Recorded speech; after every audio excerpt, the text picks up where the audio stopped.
freeze-dried crickets we is. We dry out a little bit. We will reconstitute in the spring rains. I'll get it out. It's just because we is. That's who we're crickets. That's all we're going to do.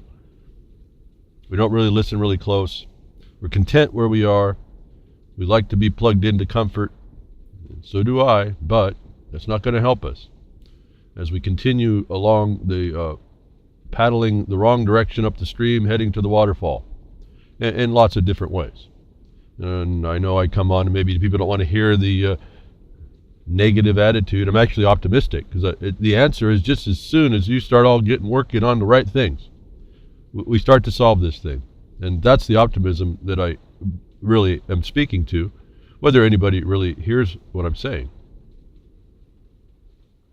There's a way out of this thing, and there's lots of ways out. The main thing is that we involve ourselves in the proper place by the proper methodologies.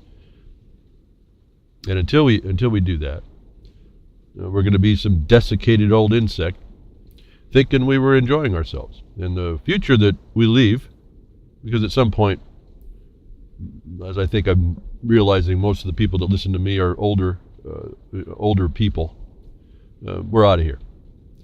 And the little ones will have to be picking that up. And a lot of you are old enough to say good and good riddance. And I guess you can take that attitude. But then to pretend that you care, pretend that you're liberty-minded, if I can put it in those terms. Again, I use a slightly different terminology base. So, street language, I can use liberty. When we talk about the technicalities, I can't use liberty. When I'm speaking of being free, and again, free within the constraint of a reality, not a fairy tale. We aren't by ourselves individually on this place. And even if there was only a few of us, we'd interact at some point, and that interaction may not go so well, as history has shown us. And so we've established when people start ganging up to beat up on other people, you end up starting societies by, even if you're just ganging up, that's a society. You live by your own formal rules. You can call it a tribe. You can embrace the new age idea of tribalism. Now that they're trying to foist it on us, you don't even understand. That's the new next statement. They want to get you all separate, thinking that you're separated and you're all actually under central control. Oh, we're doing everything for the tribe. That's another name for the hive, folks. The Borg. Your tribe will be plugged in. Silent Weapons, Quiet Wars will be plugged into the other tribes in unity. And none of you will understand, and those that die from here on out and let the little ones pick it up won't have a clue what's happening to them. I mean, when I say that, my thought is maybe a record I'm doing in the future may show up to give a few the remnant, the clue, and the battle will continue. Otherwise, you're looking at all the sci-fi nastiness that they've been talking to you about, and your little ones are certainly looking at that. And we were all the answer at the time we were given this notice. And it's not like 30 years ago when I started, there was no way to connect up and information was hard to find. And worse, it was hard to surf, we didn't get to surf. It was hard to sift through the mass ignorance that was going on in honesty, where people just didn't understand what they were up against, but realized something was terribly, terribly wrong. And then you could see the plants being put in. Then you could start seeing there was a problem going on if you really paid attention. And that's where I think if I have a strength that's there to see. I started to learn. You have to learn to discern is no joke. But that means I'm doing something. I'm learning. I'm actually working it out. I'm not claiming I know it. I'm not reading a ton of stuff and saying now I know it. There's a whole lot of realities that start coming along. This is not a thing where you can say I know about this stuff. Now, I know myself a lot of things on what I know about. But there's a whole thing we're moving toward that I'm still working out myself. And I don't see many people helping themselves to learn those things at all. They go to a certain point and they stop. They think they know what's going on, and then they decide that that's not what they found is not worth addressing. And that's just like saying I'm agreeing to the oppressor. It's all I can tell you, folks. It's just that way. The optimistic side, or the actual true side of where we can go, is that we're pretty powerful when we set our mind to things and we focus. And we start to really start making the hard decisions on what's truly important. What sense is it to leave a future to little ones while you today, while you are just getting along to the next day and letting the oppressor set the place and the table for your little ones to move into? It doesn't seem logical to me, first of all, or reasonable. And yet this is what we do as a society. And whether you hear me and you listen but don't hear, one of the comments in the chats, I don't like to get too judgmental, just as a point of critique. I didn't say just to go downtown and work out with the government having to move anywhere. I didn't say get into office. Those of you that can is what I said you should. Those of you that don't like it but know that that's your best place, you should. Maybe there's some people that can't. It doesn't mean that you can't make a lot of phone calls or write letters and set a campaign, not of frustration, but of action. You don't have to really go anywhere today. You can be just as effective being on point and know what to do. Now, the rubber meets the road somewhere, but to say that I'm not going to, because I don't want to go downtown and deal with that, I'm not going to engage, that's not what I'm saying. I'm saying you find where you can be effective, because we don't know what the last straw on the camel's back will break it. Not that I'm into breaking camel's backs. So we always have these metaphors, I suppose. That's not a metaphor, but anyway, the words don't come sometimes. That's an example of a load that can't be overborne by somebody who wasn't paying attention. And you didn't, and then you let the system run itself down, and then you loaded it up until it broke. And now we have people that are running the system down and have broken it. The caucustocracy is ruling. I don't know why that's such a hard concept, that it needs to be stopped. And if you don't stop it, they will continue. There's no criminal in the world I've ever known. There's no oppression that's ever been held that didn't require correctly organized and executed mass of people to stop it. And now we're in a day which is very interesting, to be able to do this without really having to suffer a lot of bloodshed, if any at all. And I don't know why that's not a better parameter than everybody sitting back thinking as they get older that their eyesight's getting a whole lot more puny, that their ears can't see and their feet can't move so fast, that they think that they're going to use their Second Amendment to stop an oppressor. They never wanted to lift their finger in the first time to stop before it got to that point. And that's handed over to all your little ones. Only this time now that gun's not there. Though it doesn't matter how fast they are, because their mind's been all screwed up because of all the other dynamics, that the multidimensional attack that was being put on the face of mankind.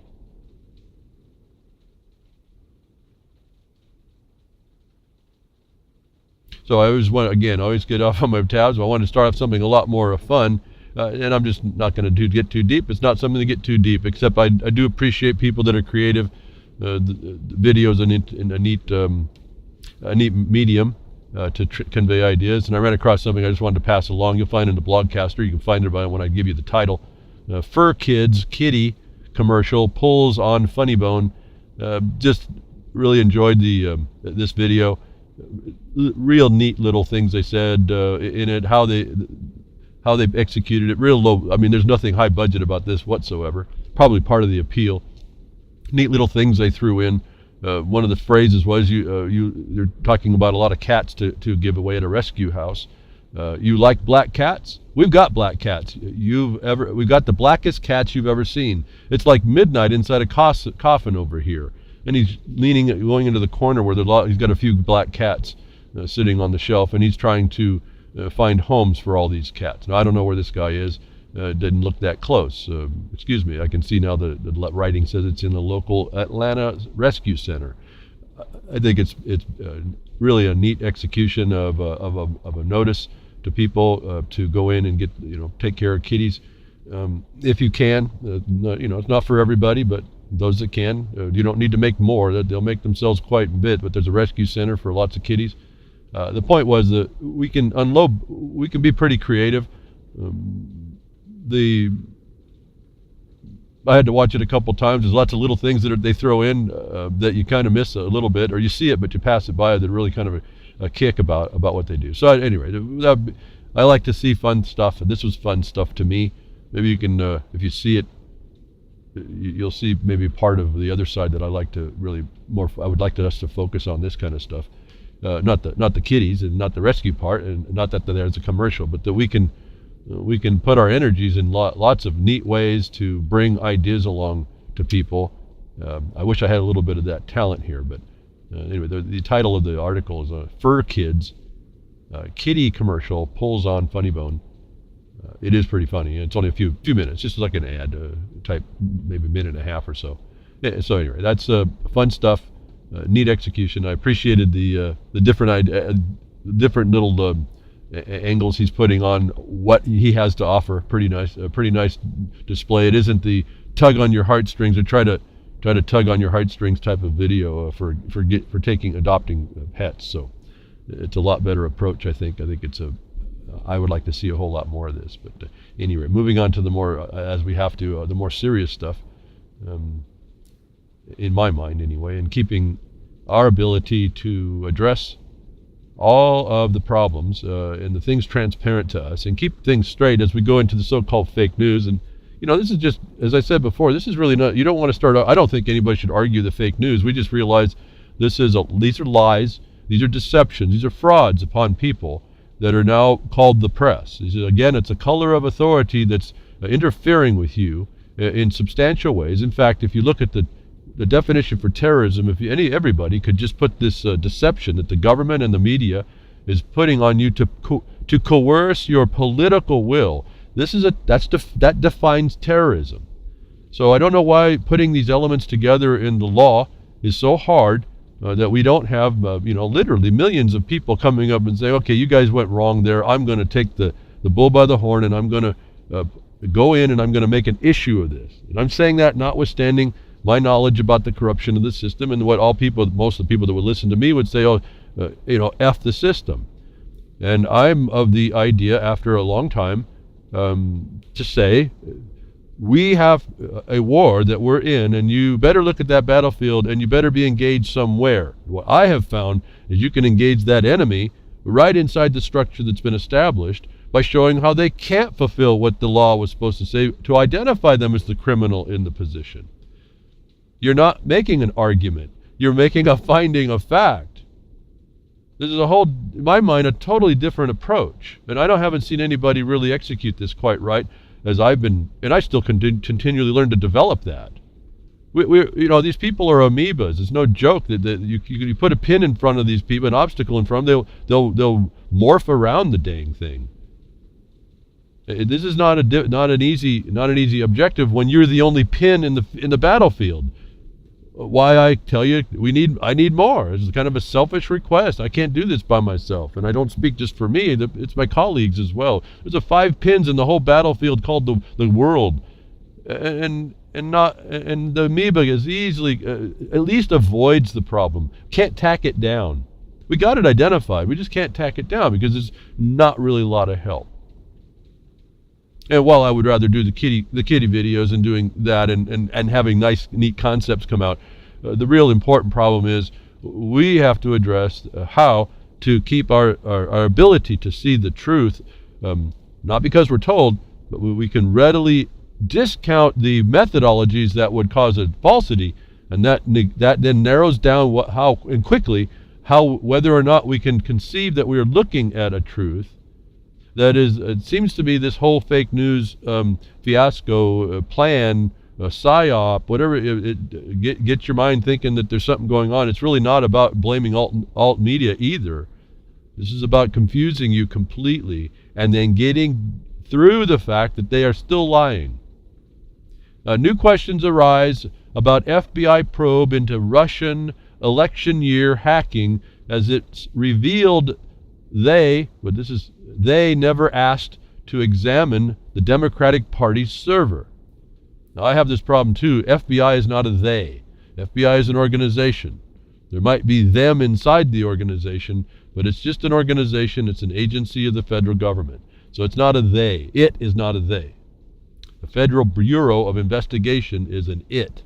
Okay, so generically in the public, in social justice warrior speak, it then has to be a ZIT, a neutral, non-male, non-female. It's a ZIT organization, but it has a lot of power to mess you up.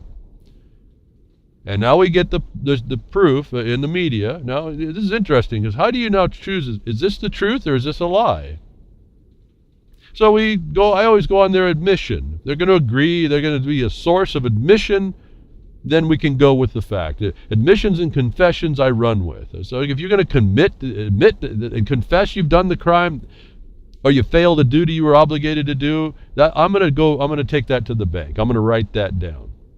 So we always look for the admissions and confessions of someone who you may have question of, in particular, these so-called white hat government agencies supposed to be doing all this good. The FBI admits they never examined the Democratic Party's server regarding the Russian hacking nonsense that we've been hearing about. Now, how can you not investigate that server, not look at the data behind that, and make any claim as to the origins or the fact at all of its being hacked?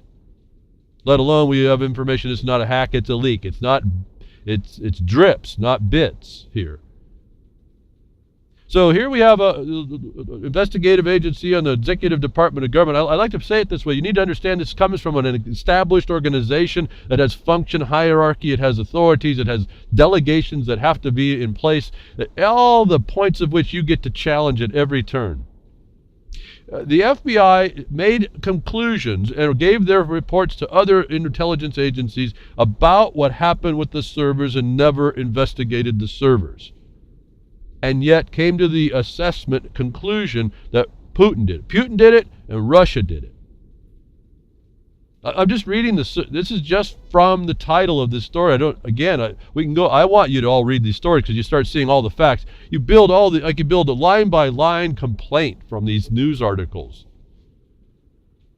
When you look at them, these agencies, from obligations and duties, and then their failures. If anybody would just start looking at this way, they would start to make a nice, simple discussion. You don't have to go on and on about where the failures are, what the problems are. If the FBI that is tasked with investigating crime did not even look at the servers, that's bad enough. Let's add it on over. Don't you remember I told you folks, you want to get on the internet, you got a digital signature. When they do look at this stuff and they come up with their ideas about what you've done, they make stuff up. This is the other side of this coin. If they won't look at it and will say Russia did it, they can make stuff up and say you did it. But this story to me points out that if we have proof, and you should keep this document, you should actually track this down to prove out, collect all the evidence, especially the FBI admission, the proof, a certified proof that they did not make the examination of the servers, yet they made a conclusion. You have evidence to attack every warrant ever made, because they now have evidence, and you should build this evidence, that they are willing to make statements without investigation which condemn people for probable cause to believe. The other side of that is the judges are accepting it. And so you can pit the judges against the FBI. Why are you rubber stamping these things when you now know the FBI will make statements on affidavits or in statements or in reports that they're duty bound to give in truth, and they'll make lies? See, for me, this Democratic Party server thing is old news. The guys in the office, it wasn't the Democratic Party. We've got to look really what's going to happen now coming. These people are continuing the plan that these DNC servers were exposing is more important to me than even the story. But the fact that the FBI did not even investigate the servers and made a claim about the data or the whodunits shows you these people are corrupt to no minimum level. And that can be used against them in a court of law. They've confessed they're liars and cheaters and thieves and deceivers. They've confessed they're willing to blame those that are supposed to be innocent until proven guilty, or at least by probable cause. They've proven they will do it on no evidence. Isn't that no evidence again? Do we need really more? Well, it depends on what our options are. If we're trying to decide whether or not the FBI is a credible agency anymore, and not by opinion, but by their actions and by their testimony, their own admissions. No, they're telling us right here that they're not truthful, and yet they go and they get people. They become the investigative body for probable cause-based warrants and other things, and the war of terror against you. If you got to really pull this together. They have admitted they don't even look at certain things and will make conclusions that will harm people. This is another form of defamation in the minimum. More importantly, this is a war of terror against nations. This is, I told you folks, this is extrajudicial. All the walls came down. There is no international law. I told you this years ago. This is more evidence of the United States. Remember Rule 41, that's the United States believing they can tear down every other country's walls and get into everybody's faces everywhere for whatever reason. And now we find out they'll just make the claim that they said that they went in the server and make a claim about what happened around that, and that's good enough. I'm hoping you appreciate here, I don't read the so-called news as a story to be read. I look for the elements of the crimes against us, and I'm hoping and telling you somebody will step up, because I can only do so much. Somebody will step up and start correlating this information. And if you don't do anything with it, just correlate it as proofs, put it together, stick it someplace that everybody can get at it. Hopefully, since you're the one doing the research, you'll have it in your mind firmly how to lay out, we put it in the more formal statement of a complaint against them, whether or not it can go anywhere. You do it to witness the crime to everybody else other than the system that we see as corrupt. I'm just wondering, I just had to go pause. Are you all listening to me and that devoid of care that somebody, a couple of you even, wouldn't get together to pull these kinds of things together for all of us? Is the kind of things I'm telling you. You don't have to go downtown to do this. Your local work is your local decision to get involved somehow. I look at this story and it tells me all kinds of stuff against the veracity of any affidavit the FBI would do. This is one story. There's a couple of others that are very, very big that need to be combined, acquired, combined, collated, and displayed, and or more purposefully addressed as far as the veracity of these people that are in these governmental office. Folks, they're dealing on the appearance of impropriety. They don't have to make a violation here. This fiduciary duty is a very high bar. It's being given lip service in lots of areas, but it's because we've been allowing it. That's not a reason for it to continue on their part, but that's no, I don't like it, but that means that we have to roll our sleeves up maybe a little bit higher. The FBI didn't even look at the Democratic Party servers when it declared that Russia done it, folks. Think about this. And I'll extend it to every other thing that the FBI does. And that you can get sucked in, and friends of yours and your little ones in the future will get sucked in on situations based on what we can see here is absolutely zero evidence, although they will make a report that says that they have something that gave them probable cause, and they've signed their name to it, and another judge will rubber stamp that.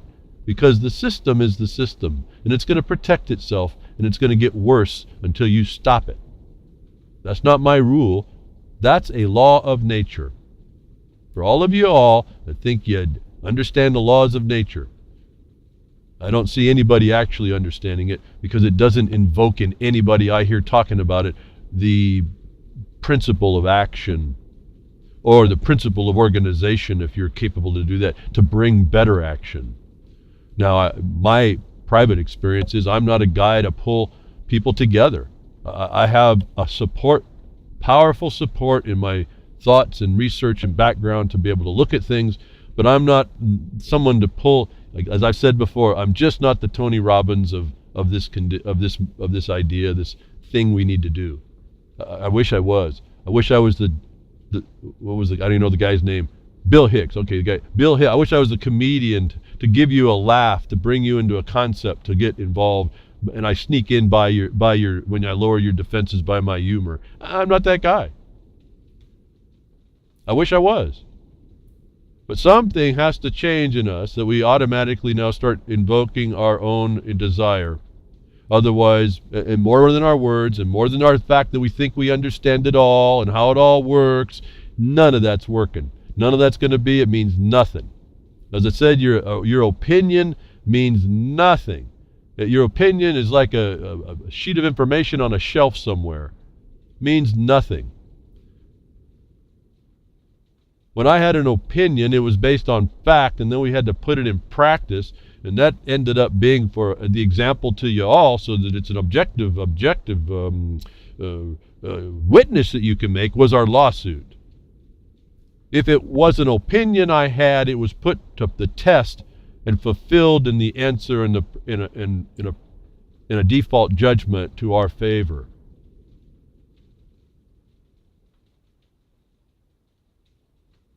So our opinion is useless. My opinion was of things, and my observations were useless until we put the rubber, make sure the rubber was meeting the road, and then made sure that we weren't, because this is what happened, made sure that our endeavor, our information, our data, our research, our knowledge wasn't derailed, wasn't knocked off the road by some other criminal called the judge or the clerk.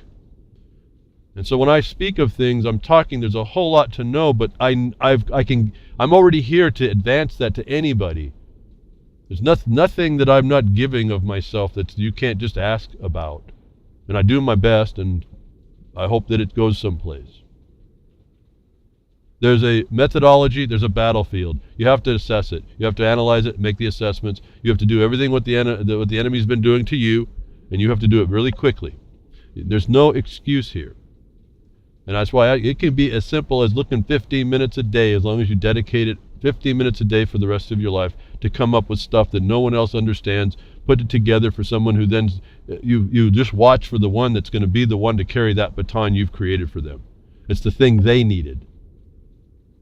As I said, our lawsuit sets the foundation that the federal district courts, United States district courts, are not competent. That the senior judges and the magistrate judges are not competent to hear Article 3 matters. That there is no territory over which they rule in matters of Article 3 subject matter. That they will do you in within their administrative structure to defeat remedy. That they are part and parcel to the destruction of this of our nation, because they subvert the lawful establishment and subvert the laws by subverting the courts that you would go to for the remedy. Our lawsuit catches all that. It catches the fact in the rules that they use against for us and against us on declaring it as due process. We use those rules to explain when they defaulted, they agreed to committing treason. Who is they? It's the Bar Association, the political parties, some named people that were in the lawsuit that were in the state of Oregon, the governor, and because of the remedy of injunction extending to all those that aid and abet the crime against you, the civil side crime against you, that involves all those, included all the law universities, included all the agencies of the government, included all the solutions network, included all the policy consensus groups, included all the stakeholders. If you hear what I'm saying, we've laid a foundation that is no longer opinion, that can be moved because this is a universal tool of war against us. You can go about anywhere in the world with what we've established. Jurisdictionally, I have to be careful the jurisdictional part of this, but at least in the United States of America for sure, because they call it the United States and you didn't know that you got shoved there. Not the United States of America. You're in the United States, and their territory is a fiction. You call it a corporation. I call it a defect, incompetency. By the rule, they have no way to provide the remedy, is our answer as to why you feel the system has failed. There's been an oppressor and an occupier that's stolen that establishment.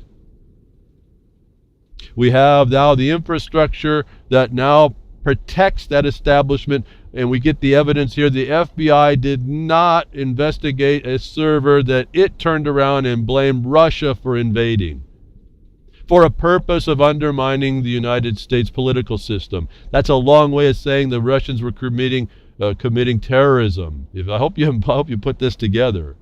In fact, you can replace Russia as the causative factor. You replace Russia in everything you read with the United States government or its agencies or its provocateurs or its aiders and abettors, and you'll have the true story.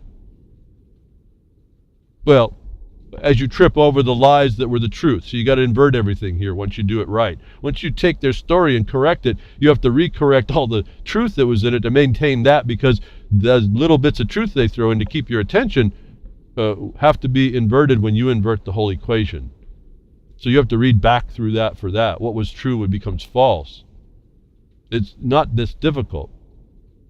So we have evidence. To me, it's really important to know we have evidence that the FBI, those that investigate crime, don't investigate anything, and they'll tell you they'll make it up. I say that it extends to their warrant affidavits.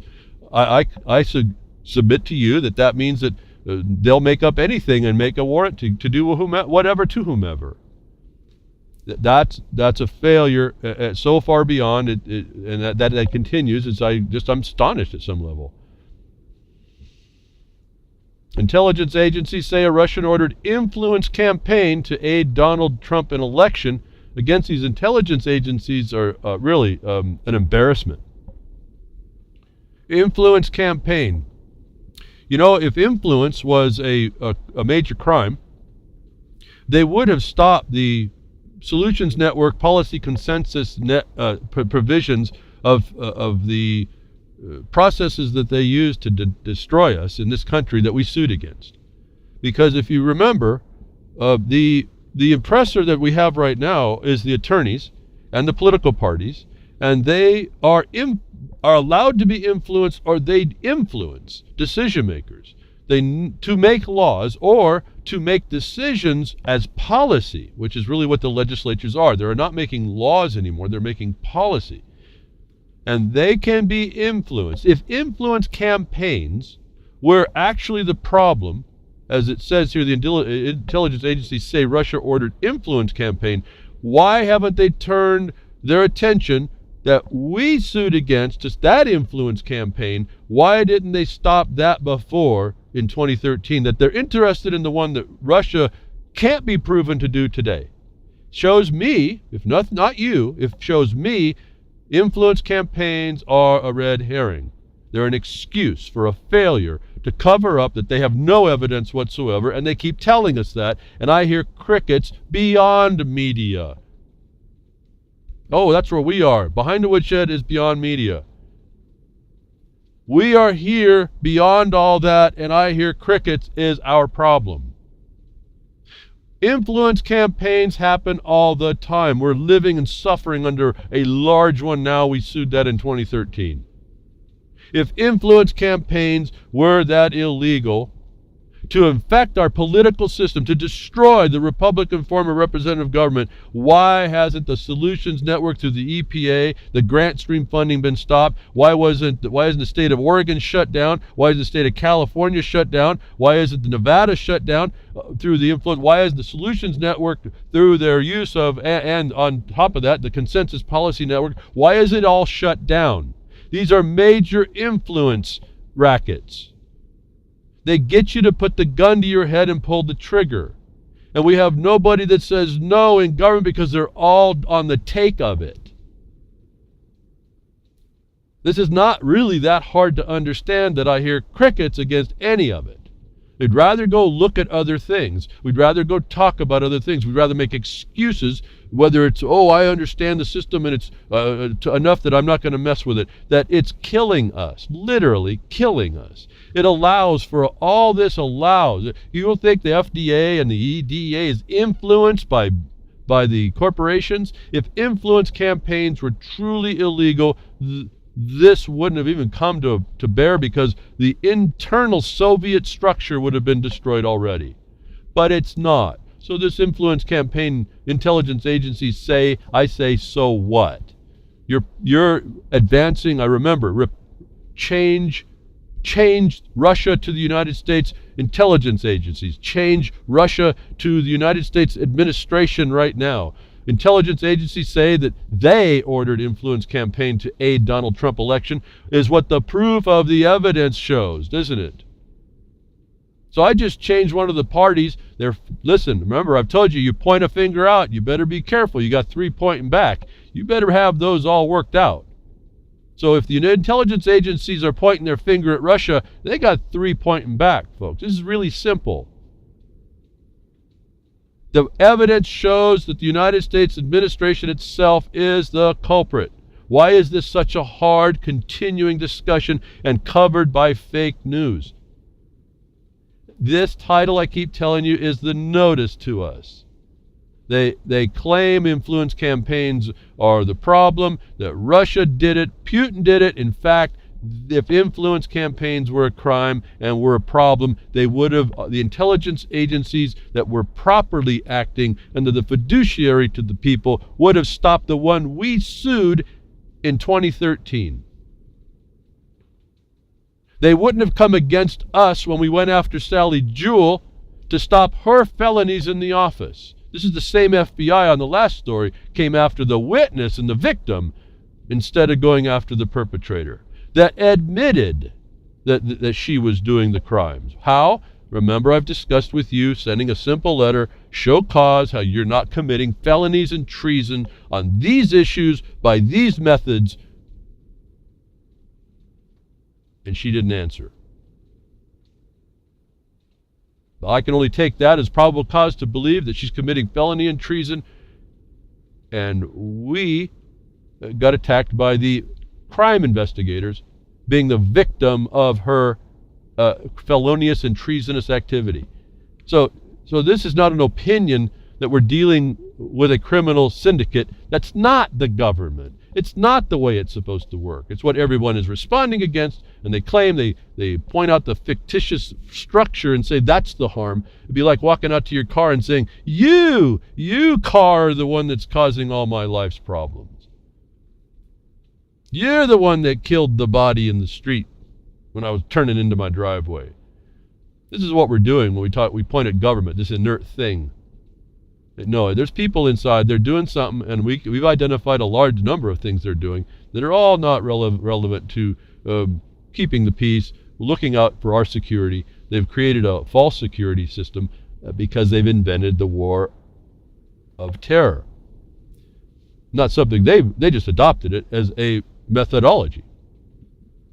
So, a couple of clues here. Just flip the word Russia to the United States and its cohorts. Were participating in an influence campaign. Now go look at the evidence and see if that what I've just told you when you just flipped this article, this title of the article around, if that's not more true than what the so-called intelligence agencies are telling us. And that influence is the new method for how they push in sustainable development, global governance, all these other things you've heard about. Straightforward oppression, occupying forces, that's not, you don't even need the sustainable development on that. It's all there. It doesn't matter what category of lawlessness you choose. Straight up cockistocracy, the worst rising inside the system to rule over you all, and you float in the stinking abyss that they create for you, and you say nothing about it. I'll end there. I was going to say some other gross things. I won't. Putin ordered influence campaign aimed at U.S. elections, report says. Let's change the word from Putin to Obama. Obama ordered the influence campaigns aimed at the United States election, report says, or Obama's administration, or those that are aiding and abetting, I think is at least as probable when we find out FBI has no evidence of the servers whatsoever, of what happened with those servers. We can put anybody's name on the front of this. But what's important is that the United States is saying that. The United States is the one that's saying this. American intelligence officers. Is this really that intelligent, folks? I don't think so, but this is what they're promoting even in the name. I mean, I could read on. I go down and I start scrolling through it. What do I want to read? I don't want to read any of it. It's all interesting information. It's just the elements of the crime. It's the steps of how the crime's being perpetrated against us. And I hear crickets. Yeah, that broken record. Those crickets start sounding kind of irritating when you realize that means something else the way I'm using it. It's kind of like the sound of a nail scratching on chalkboard. And so for me, I have to listen to that as I realize that noise is not just a noise that irritates me. It's our destruction because we're not responding. It means we're not responding. We're not taking the hand off the nails off that chalkboard. We're not stepping up and saying, stop that. And somehow we don't have the clue on how that works and how to go ahead and how to stand up and go do that. We have no clue on how to activate ourselves. That's quite astonishing. And even if I don't have an answer, we're swinging for the fences on whatever we think we got going. So much so that they couldn't even catch the ball we hit, folks. If you don't quite get this, you really have to sit down and think. Don't put your prejudice in this. Consider what happened. The Bar Association, which rules everything in your life, was challenged for its lawful existence in this country and for its oppressive construction, treatment, and destruction of the Republican form of representative government, along with the two political parties and a couple of actors that are advancing it. And they couldn't field the ball. It was a home run hit, which means that they are doing these dastardly deeds.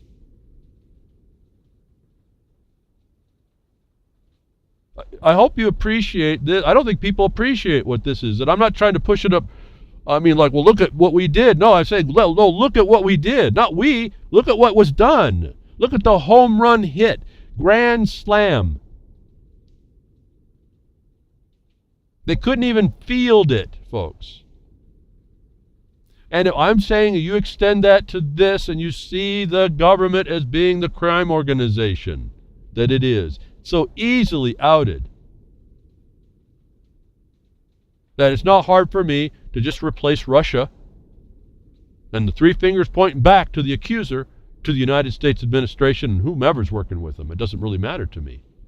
U.S. Intel says, experts say, did you get that one yet, folks? Did that one come to your mind? I don't know. I can't see the chat. We talk about this. I can't follow the chat. It's just too confusing for me. It's always in the wrong context. It's not in the right way. I would respond wrong. In fact, I look at the RLM chat. It's like they got the Jeopardy going on. It looks like a hamster cage of answers going through. It's so fast to me, I can't even keep up. Yeah, funny, Grimner said to run faster. Well, no, I actually thought about it. I'm not playing the game. I'm not in the game watching the rungs come by of the postings. I'm actually standing outside looking at the rungs going by me. I have to jump in first. So there's things that happen too fast for me to consider, that I keep focused on what I am, and I hope people start hearing what I'm saying. Just take a small part of what I'm doing and start putting it together for yourself. If you have another way to go that works, go that way. I'm not the end-all be-all of this. U.S. Intel, experts say Russian hacking, in quotes, retaliation for Panama Papers and doping scandal. I would say maybe it wasn't Russian hacking, maybe it was the United States plan, wasn't it? We talked about all that. Panama Papers, you haven't heard about all that for a long time. Panama Papers, doping scandal. See, they're putting so much dust in the air now that you can't see what's going on. All of a sudden now you can't even see who's throwing the dust particles. The U.S. Intel says Russian. Well, if U.S. Intel is based on FBI not researching anything, how can we believe anything? This is so far beyond fake news or actual intel.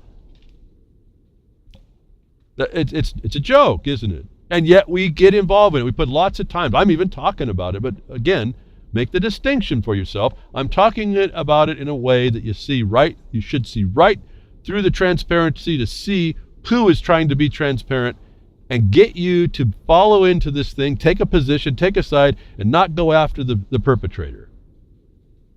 Not call out the war of terror against you as a pretext for the necessities that they're coming to strip your life, and then use these lies as a cover to say they needed to do it to blame someone else for committing the perpetration of the crime against you.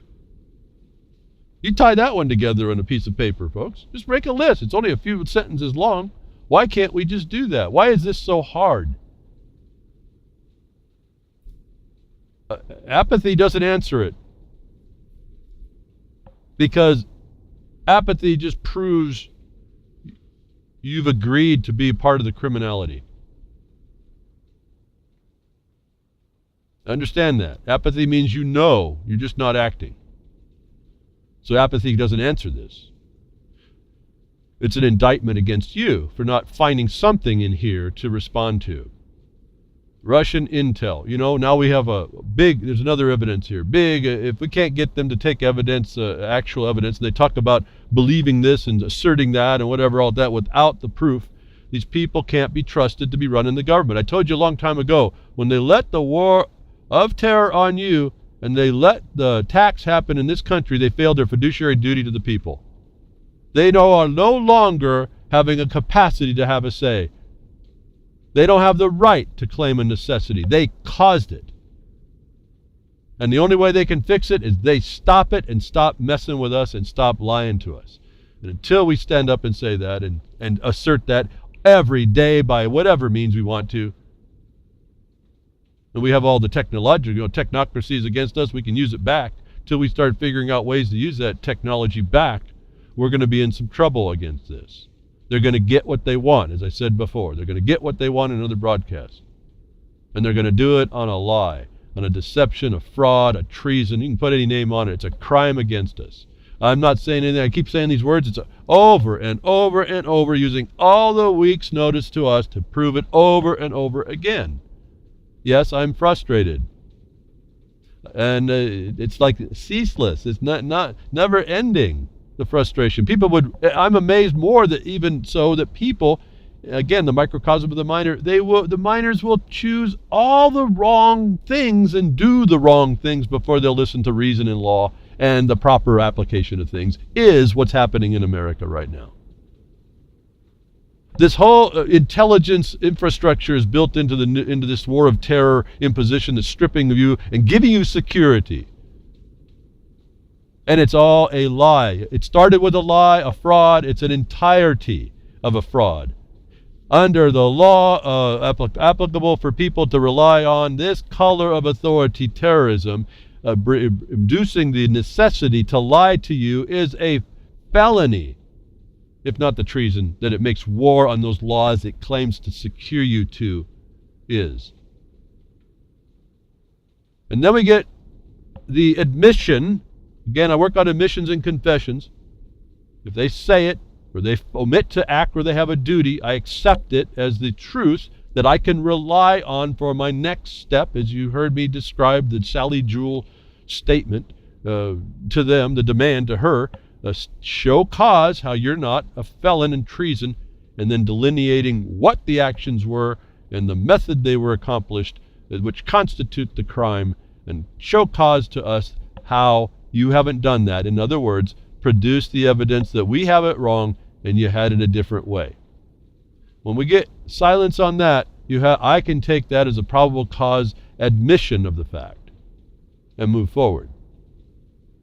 So I look for their government's admissions. I attempt at times to get admissions from them. I will ask them directly for a clarity that is the law and then oppose it to their position and say without an answer, I will take the probable cause that you are not in the right. You're not in the law.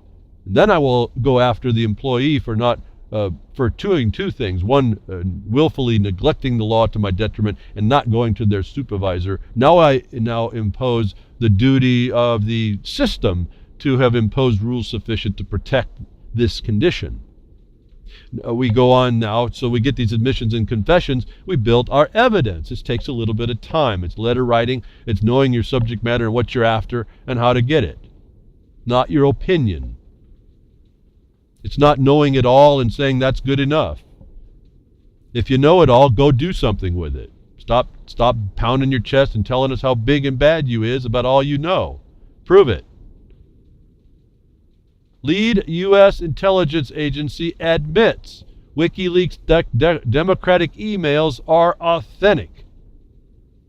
Now, the FBI says they didn't look at the server, so we don't know about the intel there, but lead U.S. intelligence agencies admit WikiLeaks documents and the Democratic emails are authentic, authenticates those emails.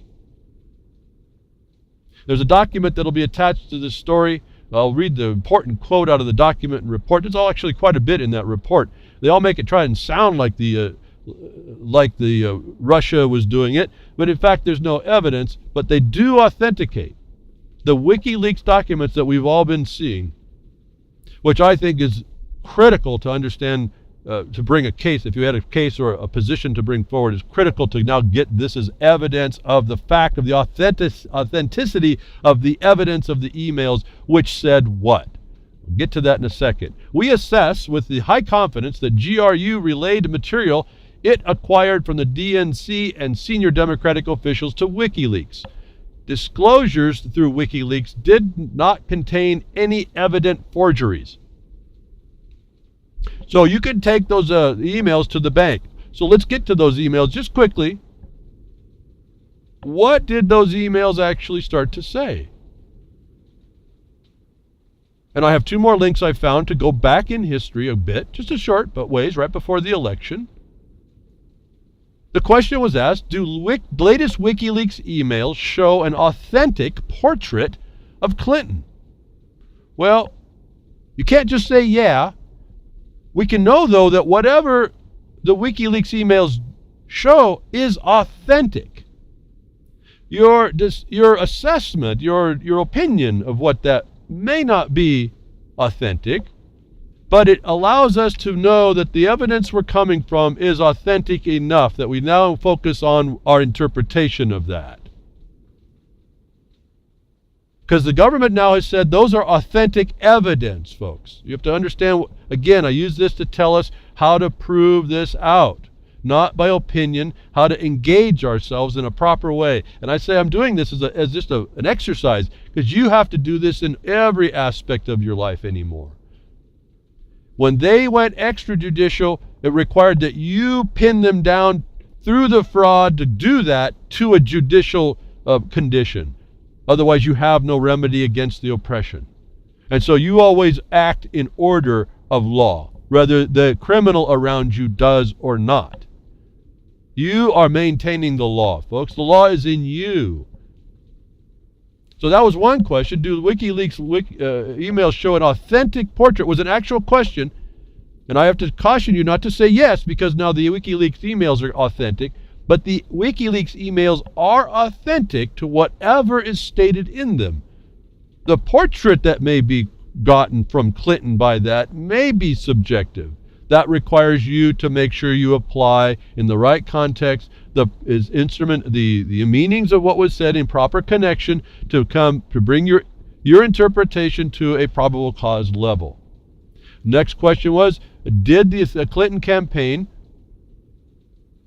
just accidentally confirm the WikiLeaks emails are authentic? This was done on November 2nd. The question pops up. They reference John Podesta urging Clinton attorney Cheryl Mills to dump Hillary Clinton emails as soon as possible. I'm not going to keep going on. The point is that the question of authenticity has now been answered.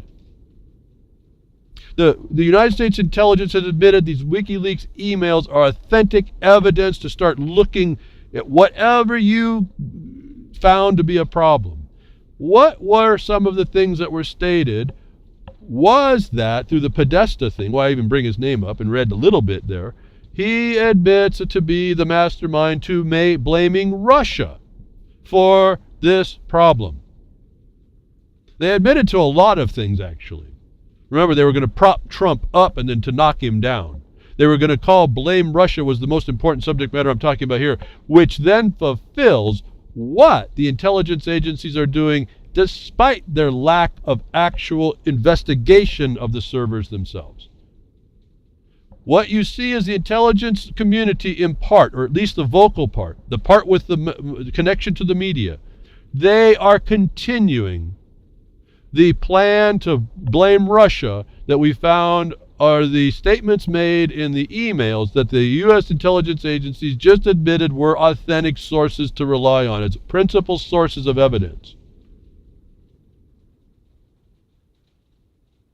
We are seeing a continuation of a political coup going on, and now the cover-up to blind us to the condition. And they're going to get away with it all. I don't know what Trump plays in this. I don't know what his part is. I told you 3 weeks before the election something shifted mightily. Something shifted mightily within the government. and Trump is now there. I don't know what deals have been made. I don't know what compromises have been disclosed to him. I don't know where he's now vulnerable. But there's a plan afoot right in front of your face. They're admitting now that this is all a deal. This is a Clinton Democratic Party plan to subvert this country's political processes. Even if you think it was subverted, they wanted to do it worse. We have evidence of treason and terrorism by these people. And because no one really lays it out nice and succinct, you don't have to go on and on. You just need a couple, 3, 6 maybe, of these points written down concisely, proven through affidavit by supporting documents outside of the bullet points of presentation to prove what I'm telling you seems very apparent, more than plausible. I have probable cause to believe you're looking at an ongoing coup and cover-up in this country perpetrated by whomever you would find in those emails did that plan as being protected and aided and abetted by these intelligence analysts and the FBI. That sure answers Comey's problem and all the other people that were in the government, doesn't it? They're all part of it, folks. They're plotting and planning, and we sit by as crickets, and there's enough of us that we could take our part in peace and work it out, bring it together, find the one that's best suited to advance it, and move all that evidence forward in a proper place for all to see.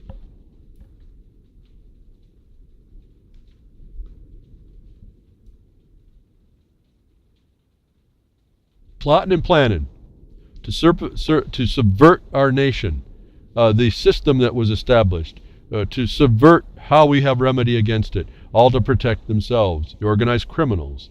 Israel, parliamentary plot against UK politicians, if you think it's just limited to the United States, and who the underlying mouse that roars is in this room, this world room, this global room. This is by Al Jazeera, no less, reveals discussions of Israel diplomat and British civil servant to take down anti-settlement politicians. Really, all I have to do is read the title a lot. I don't have to get in depth for my understanding and what I find very important. That we have this pipsqueak called Israel who hasn't proved itself on the world stage yet. The UN, the body of the UN nations who have agreed to come together to decide this stuff, has not made this distinction and decision about the land called Palestine and how it's supposed to be divided up and where and through by what, that a state has developed to take claim. And they take claim by claiming the land, almost as if if we just put our building on it, we now own it. Now, I don't know if you go to the United States, that won't work too good, would it? And so the international community is impliedly understanding that's not the way this works. But Israel then goes out, takes its diplomats to talk to the people of decision, the peoples of decision, influence campaign to take down any politician who believes that there has to be an overriding law by which we judge people's issues and disagreements. Israel does not want that basis applied to them. That we now have some evidence, if we can take this story to be the truth, and I just can't see how it wouldn't be. The way things go, this is a continuous influence campaign. Where was the intelligence agencies on this, folks? This is happening in the United States. That Israel has they say diplomats. I can't justify that term, folks. That's an agreement to a fact that isn't in evidence. Why? I should ask more questions.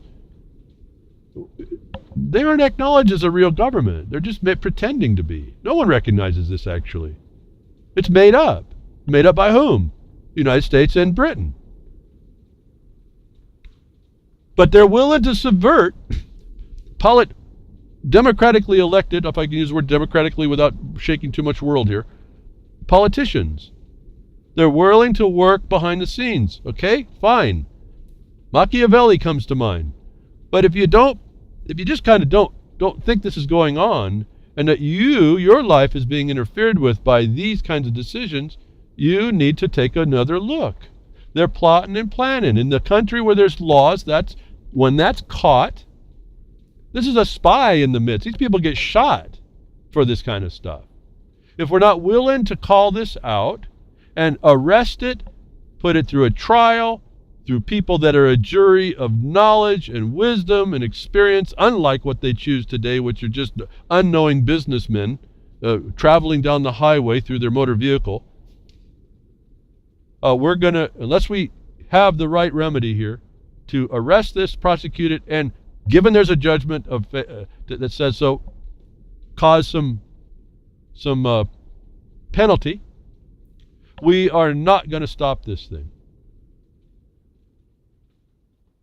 This skullduggery is throughout. This is not unknown. What I'm saying is that it's risen to such a level that it's adversely affecting your lives in ways, really, I'm speaking to people that your little ones, it's your family, your family's families coming up, they don't have a chance.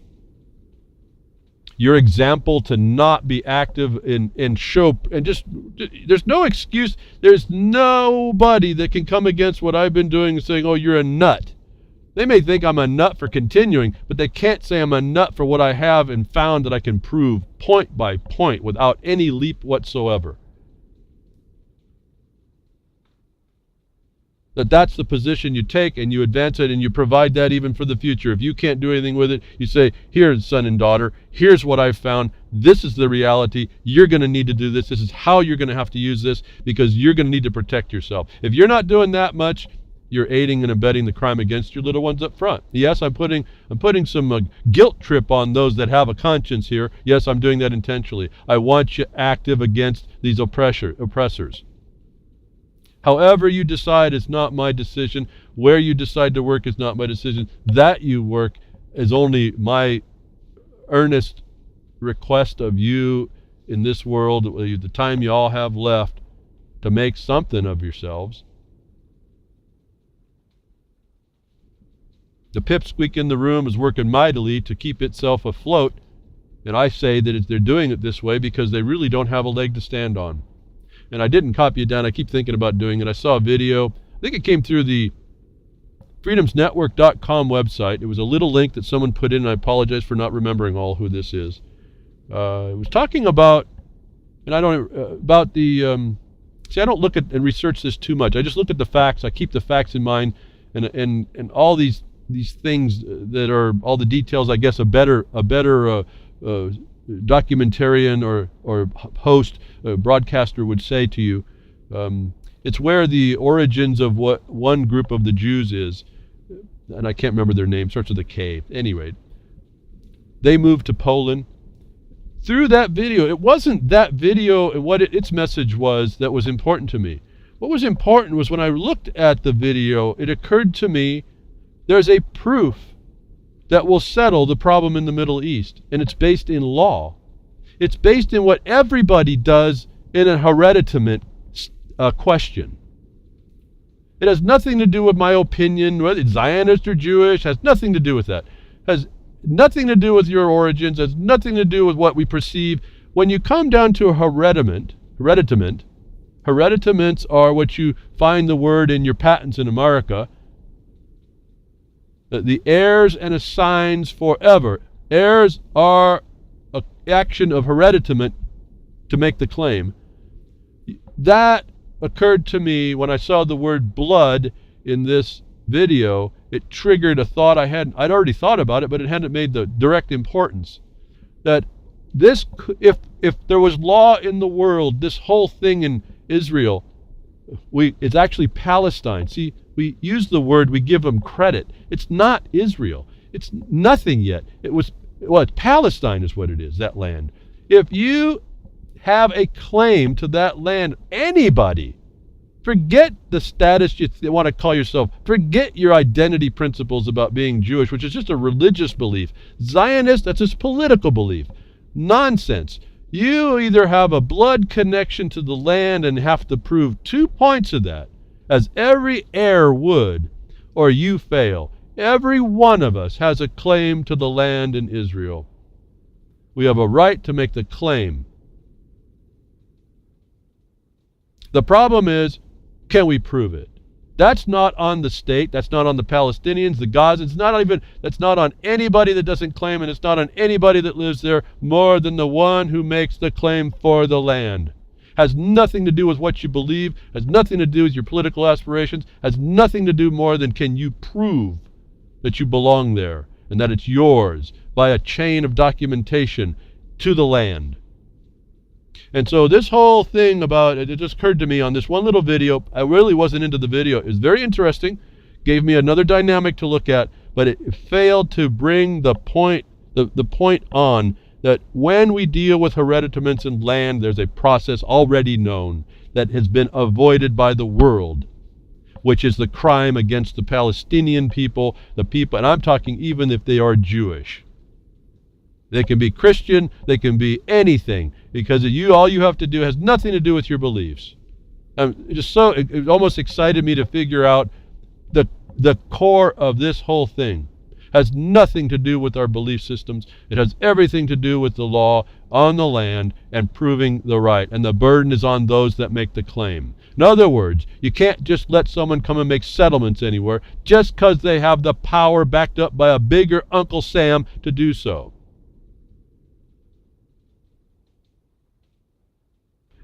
Here's the other point. As a hereditament, each one who makes the claim, we're not talking about a fictitious state of people making a claim. The state has no standing to make a claim. The state does not have the land unless it can prove the title to that land. And this made a reason why I now think you were seeing so much so-called scientific findings that the Jews, so-called, I don't believe in all this stuff. It's just what they call themselves to give themselves an Israeli status to the land that doesn't exist. They are trying to prove their existence in the land as a body of people. They're trying to show that there's a commingling. Well, folks, that's what happened in Palestine. This is what you see in Syria. All kinds of people live in these areas. All manner of people with beliefs of all manners of sorts all live peacefully up until the United States and Britain went in there and started smashing everybody. Peaceful enough that the state cannot prove an existence of any one of the people that claim a hereditament. Each one of those people, you or I, can make the claim. The point will be, do we have the evidence to prove the claim? This is the process I think they should have been doing all along. Actually, there is no state solution here. This is proving out with an international review of fact on the ground your blood connection, why the blood connection becomes so important that the Jews think that they have an ID that they can put on this by their blood is irrelevant to proving that's connected to the land. Because that proof goes by known processes.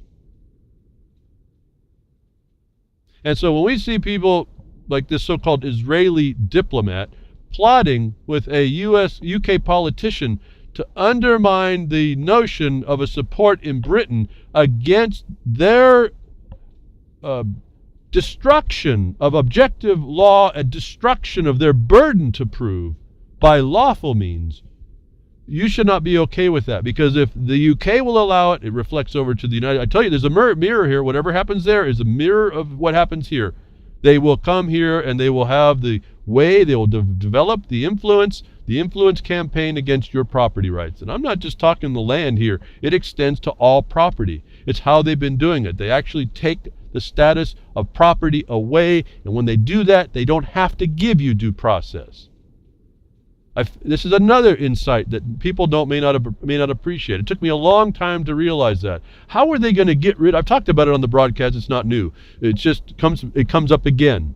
How are they going to these people tell us that this due process, this law, is really an impediment to their action, and so they've been plotting and planning to move against. How do we stop this property thing?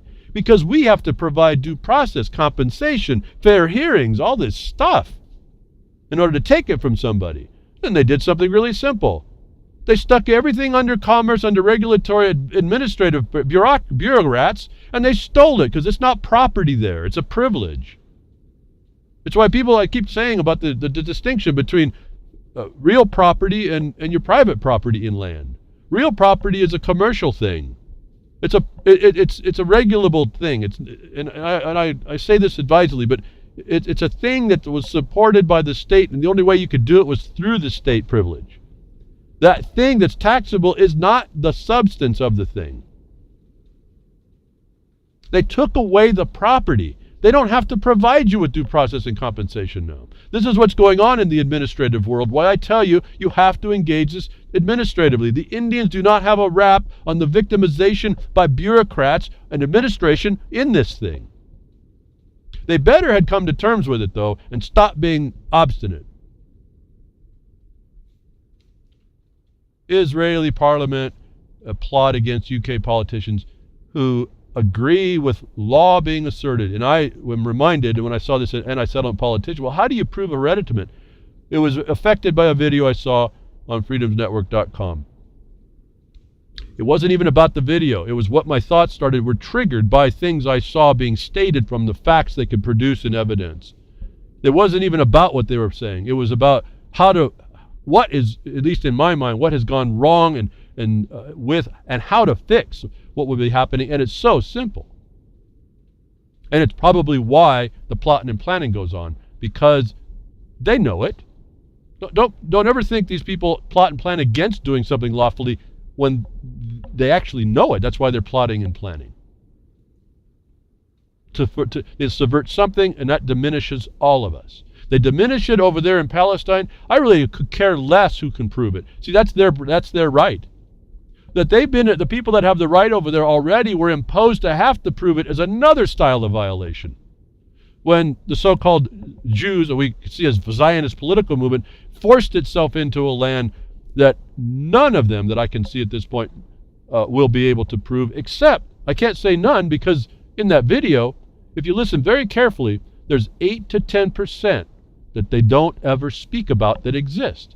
And I would submit that's the 8 to 10% that do have the proof to the connection to the land. 8 to 10% of the population in that area of so-called Jews can prove that they have right to that land. No different than any other Palestinian can. But that's not the whole population. That's 8 to 10% who have the actual proof. And the rest is gone. And I think that's the knowledge of this, and that's why they've been dragging their feet.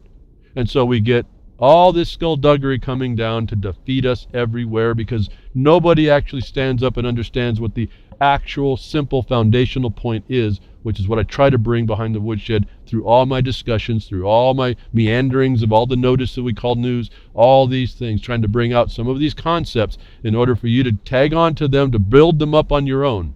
I can't do that for you. CIA liars, torturers, murderers, CIA worse than useless was the title of Mish Talk. This guy Mish, I don't know. I just go off what these things are talking about. Mishak, I don't know. You'll find it. My apologies to his honor here and being available. CIA liars, torturers, murderers, CIA worse than useless. Folks, they're criminals. My critique of that title, they're not worse than useless. They're criminals, these people. But he makes a lot of good comments here that I think is a general information you kind of have to pay attention to. He's responding to Trump's tweets and comments and having good effect, and an ex-CIA director warns that Trump's comments will lead to a wave of resignations. And Mitch's opinion is that's good, and I would have to agree. I'm not talking because I agree, but that in this case we do agree. That would be good. Clear it out. The rats will run from the ship instead of the swamp being drained or deepened. As long as the rats leave, the Bureau rats leave, I don't really care, folks. Do you? Now, what we would like to see is accountability. That's really the underlying problem right now. There is no accountability. When they went extrajudicial, that's what I was telling you, whether you understood that or not. When we went extrajudicial, you lost your country. You lost the actual lawful foundations, and you let the caucusocracy beat you down, and allowed to be beat you down on any excuse, even whatever they make up. So if they run from the administration, that's a good thing. I would rather see some accountability. And they're going to be running fast because they don't want to get caught, given they believe that Trump's going to be a change. If that's the tide, the sentiment, maybe Trump's going to be better than it looks like on the surface. Although, like I said, I'm not holding my breath. We've got a little angle in, possibly. We're going to try and get our thing through to get some protections in the West for production and fire hazards and getting people jobs and getting us a little bit better. And I think this is in time, we need to do it just for the sake of getting us back to the law somewhat, at least recognition of it. But as important, get people back on their feet a little bit financially, because it's not a cool thing coming here, folks. If I get to them, there's some reports that are coming out that are giving us the heads up against about that. So we get knowledge, we start finding out information. Mish says it's a good thing that the rats are fleeing the ship. That's fine. He doesn't say it that way. I mean, you'll read what he says. You read for his words. I don't know anything about him, but this sentiment seemed true, and it seemed on point. These people that are the liars, the CIA, is saying that there's going to be a waiver of resignation. Now, if you're a criminal inside the CIA, wouldn't you be looking for a way out? If you're a rat inside the CIA, wouldn't you be looking for a way out? I think it's highly plausible that you'd be looking for a way out, wouldn't you? Good guy hacker launches Security Without Borders to defend at-risk dissidents. So while we have all these liars and cheaters, we got people trying to protect themselves from the liars and cheaters, or liars and cheaters themselves trying to remain anonymous. How this all works, double-edged sword on all of this. So just understand that's the weapons in the battlefield. And somehow I've gotten a lot less concerned about someone having a weapon system. I just learned how to defeat it. It's pretty much, I learned that when I was in SCA. We did medieval battling, got in armor and beat on each other. I took on a certain weapon style that was within my limitations, actually, but something I could wield fairly well.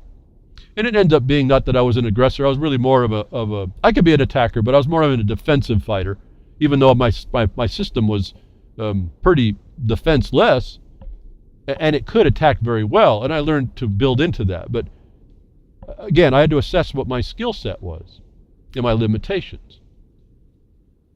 That's kind of humbling. It wasn't the big superhero, I thought, certainly. Not up against a guy that's 6'5" with a monster club that's 5 foot long and beat down on your head.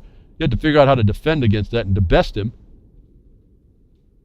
But you have to take on a certain weapon system, and so doing that, and then looking around in this legal stuff and the law stuff, you start realizing these weapon systems are there. You don't have to be afraid of them.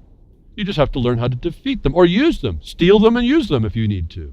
Or just use them outright. Collect them up for yourself. Put them in your toolbox, in your weapon cache. And some of these tools that we're going into this new world, Silent Weapons, Quiet Wars world, which I've been tweeting out quite a bit, of little things that come in. No one seems to see this. All these electronic gadgets, it's just all more silent weapons against us. Keep buying them. Keep praising them.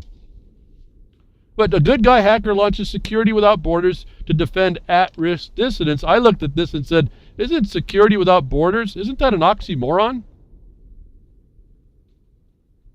Remember I talked to you about borders. You need borders. You need a cell wall to protect yourself from the other parts of the world. Otherwise, you're one big amorphous mass of gloop.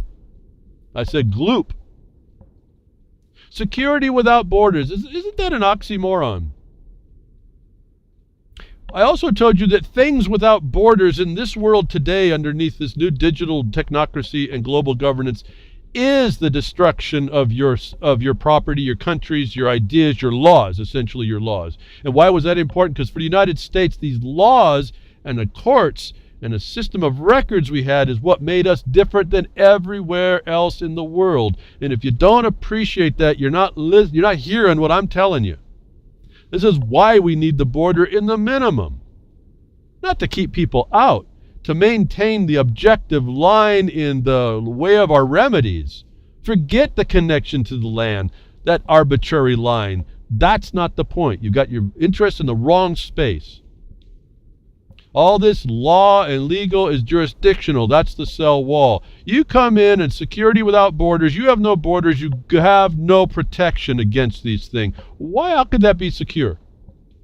What have I told you about doctors without borders? Water without borders. Remember, I've talked about this long time ago. As a matter of fact, we're coming on to my anniversary of starting broadcasting. It took me a couple years to figure out how to even approach the thing, to get to a broadcaster. It's so much easier now. And again, thank you to Grimner for making it so. Not that he was the first guy I came into, but he certainly made it easy to come into doing broadcasting. It reallibertymedia.com, and I hear we have a new broadcast, Smoke and Mirrors, but I think it's Rob Works. I apologize, these names don't come so quickly, but so you too, if you have a good, I think if you've been researching your stuff and you come true, I think tell the people. But getting into this broadcasting was a lot more difficult before, and I think I'm coming. I think it's eighth year now. Not a big number really compared to lots of other guys or women, but long enough, folks. I should have been seeing some change here. So hopefully in the future we're going to see that the change that we need because we're engaging. And I think on that I heard Eddie Craig, and I fascinated to hear Eddie's work. I've heard him before, but at the time earlier, it was irritating to me as he was learning too what I was doing, and so I didn't really fall into listening too much. But he's a powerhouse. So if you need to listen to Rob Works' interview with him, but I would ask you to do something for yourself. Listen very carefully to what Eddie says, and I will tell you, we are so close on a lot of things that you will not find. Well, I suppose he sounds a bit like me. Now remember, he'll talk about other, like property. He's into property too, but a little more minor than to his traffic. So this is where I changed a little bit. I used to do what he did in traffic, and I said, wait a minute, this problem's bigger than us, bigger than this. It's always going to be here. We're never going to stop. And a lot of people can't get what we need to do. We need to find out who's harming us, and not our response to the harm. But so that's a distinction between him and I, where we've kind of parted. But his work was very informative for y'all. And I would ask you though, listen carefully to where I would change certain things. And I think you'll start to appreciate when you do that analysis where I've gone, why I went there, and what my view doesn't invalidate his. It actually complements what he's done, but it comes in a different way on very subtle terms. For instance, just to maybe focus, and I'll get this wrong because I have to go back and listen because I had to listen real quickly. A lot of notes you can take if you're into it. The point there was at the point of talking with a cop. When they approach you on like a traffic thing, he has a certain thing he does. He has a script, he said. I want you to listen to his very first question. And I want you to then think about what I've told you we've done that's just a little different. And then I want you to think what he says and ask the question, the first thing he does, isn't it actually agreeing that the officer had the probable cause? Where what I suggest is to challenge his subject matter jurisdiction to eliminate that. I'm not saying he's wrong. That's his methodology. What I'm saying is that there's a continuous way to analyze these things and move us more and more into what's more important. And to me, I found to deny the officer the subject matter jurisdiction eliminates my need to respond, will the document I give you incriminate me? That implies he's probable cause to the stop, folks. So, not to call him wrong at all. I don't want to diminish him at all. He does something I don't do. He lays it out chapter and verse, something I decided I wouldn't do. Why? Because I've noticed when I do that, it's like handing y'all a gun and you're going to shoot yourself. And you hear it when he says he has to take cases on to help people. Not diminishing that. That's what he wants to do. That's what he can do. And he helps people. For myself, I didn't have that. I could do it, but I'd still be doing it, and it wouldn't get us where I think I had to go in order to find what I have been finding. And so I want you to listen to. I highly commend his work, but listen to subtle distinctions between us. I think if we got together and talked a bit, we could work out some of the. They're not really problems. It's just maybe a terminological thing, making sure that we are saying the same, having the conversation in the same terms. Again, this is so very important. I try to tell you all the time. Even with somebody as learned as him, I would make sure we have the right dialogue almost all the time. Our conversation is terminologically correct, and then crossing jurisdictional boundaries of the states, making sure that one body of law actually connects up to the one that maybe between the two of us we have different references of the same thing. Making sure that they are the same thing. For most everything he said, I think you've heard me say. I want you to notice, though, there's a subtle difference, and I'm always listening for these things. It's not something about getting better. It's about getting better at what you do and understand. And so, Rob Works, I thought you did, when I finally heard, I'm glad your audio was great. You can hear it nice and good, and you have a nice file there for people to go through. Eddie did a great job as well. Thank him for both of you. Thank you for putting that out. You can find that, I think, on Spreaker, folks, RLM Spreaker account. At any rate, I hope I got all that right. I got so much other things on my mind that just occurred to me to say, based on how this train of thought goes in me regarding how we address all these people that want to promote certain issues that are really not a proper thought. Again, security without borders is an oxymoron in my mind. How can you have no border and have a security?